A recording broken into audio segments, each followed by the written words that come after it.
6월 24일 금요일 날마다 주께로 사무엘상 20장 1절부터 11절 말씀으로 함께 묵상하시겠습니다. 모호한 기대보다 확실하게 확인하는 것을 선택해야 될 때가 있습니다. 다윗이 그러했습니다. 다윗은 오늘 라마나요스도 안전하지 못하다고 생각하면서 그곳을 벗어나 도망을 가게 됩니다. 사울이 벌거벗고 예언을 하는 동안에 황홀경에 빠져서 있을 동안에 그 틈을 타서 무사히 그곳을 빠져나갈 수가 있었는데요.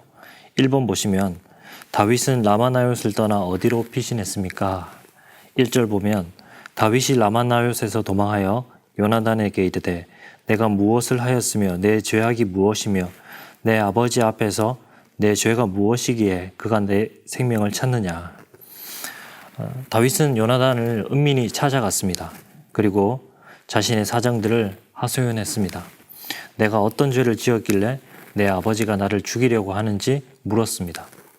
하지만 요나단은 사실 사울이 이렇게 다윗을 죽이려 한다는 사실, 다윗을 쫓고 있는 그 사실에 대해서 아마 자세히 모르고 있었던 것 같습니다. 왜냐하면 요나단이 이것을 알게 된다면 분명히 반대를 했을 것이고, 그래서 사울은 이 다윗을 죽이는 일에 대해서 비공개적으로 진행을 했기 때문입니다.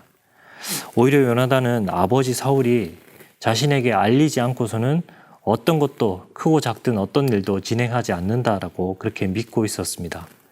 어찌하여 이 일은 내게 숨기리요. 이 어찌하여 무엇 때문에 라는 이 의문사를 이야기를 합니다. 아버지가 자기에게 무엇을 감추는 일은 없을 것이라고 확신하고 있었던 것입니다. 사울이 창도 2번이나 던졌고 또 다윗은 점점 궁지에 몰리는 듯한 더 큰 위기를 느끼고 있는 그런 상황인데 요나단은 쉽게 이것을 인정하지 않으려고 했던 것입니다. 다윗은 맹세를 하고 자신은 지금 죽음의 위기에 처해 있다고 이런 상황들을 알려주었습니다. 요나단은 그제서야 다윗의 그 말을 심각하게 받아들이고 다윗이 원하는 것을 해주기로 합니다. 3번으로 가게 되면 다윗이 요나단에게 요구하는 것은 무엇입니까? 6절 보면 내 아버지께서 만일 나에 대하여 자세히 묻거든 그때 너는 말하기를 다윗이 자기 성읍 베들레헴으로 급히 가기를 내게 허락하라 간청하였사오니 이는 온 가족을 위하여 거기서 매년제를 드릴 때가 됨이니이다 하라. 다윗은 요나단에게 이 사울의 속내를 알아볼 시험을 제안했습니다. 그 실험은 초하루 잔치를 배경으로 하는 것인데요. 이 초하루 잔치라는 것은 한 달에 한 번 초승달이 뜨는 날에 행해지는 그 예배와 축제입니다. 이것은 이스라엘에게 안식일보다도 더 그렇게 중요한 절기로 여겨지고 있었습니다. 왕의 사위이자 또 군대의 장수이며 또 왕립 음악가와도 같았던 이 다윗이 왕이 여는 이 초하루 잔치에 참여하는 것은 아주 당연한 의무였을 것입니다. 따라서 다윗이 불참하게 되면 이에 사울이 어떻게 반응하는지를 보고 사울의 의중을 알고자 했던 것입니다. 만약 사울이 다윗을 불참한 것에 대해서 좋다라고 하면 평안한 것이고 그것에 대해서 노하면 다윗의 생명을 해하려고 결심하는 것이다 라고 판단하고 이것에 대한 답을 내게 알도록 하라고 했던 것입니다. 요나단은 너를 해치려고 결심한 것인 줄 안다면 너에게 반드시 이것을 알도록 할 것이다 라고 그렇게 약속을 했습니다. 4번 보시면 다윗과 요나단의 우정을 이어가는 끈은 무엇인지 묵상해 봅시다. 8절 중에 이렇게 말씀합니다.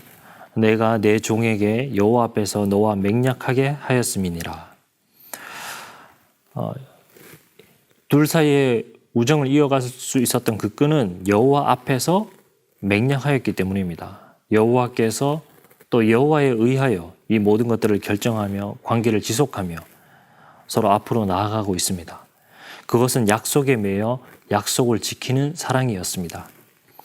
언약이 맺어질 때 다윗이 왕권을 탐했다면 왕자와 왕의 원수가 되었을 것이고 서로에게 걸림돌이 되었을 것입니다. 그러나 이 두 사람은 그런 것들을 뛰어넘었습니다. 인간적인 의리를 뛰어넘었고 정치적인 이해를 넘어서서 진심으로 서로를 이해해주고 염려해주고 또 심지어 자기의 그 죽음조차도 감수를 하고 있었습니다. 하나님 앞에서 이들이 진정으로 마음이 하나 될 수 있었던 것은 그들 사이에 여호와의 언약이 있었기 때문이고 하나님이 그들 사이에 언약으로 함께 하셨기 때문입니다. 요나단은 지금 어려움에 처한 다윗을 돕고 또 은혜를 베풀어야 되는 그러한 입장에 있음에도 불구하고 전혀 스스로가 시혜자라고 이렇게 여기지 않습니다. 다만 다윗을 경청하고 존중하고 함께 전략을 세워갑니다. 여호와 앞에서 맹약했기 때문입니다. 우리 공동체의 모든 관계 속에서도 바로 이렇게 약속에 기초한 그러한 관계가 드러나기를 원합니다. 우리의 약속은 고난 중에서도 하나님께서 우리와 언제나 함께 하시고 다스리시고 선하시고 지켜보신다라는 사실입니다. 이 약속에 우리가 기초한다면 흔들림이 없을 것입니다. 하나님의 약속은 바위처럼 단단합니다. 약속을 신실하게 지키시는 그 헤세드의 하나님을 우리가 바라보면서 오늘도 승리할 수 있는 모두가 되시기를 소망합니다.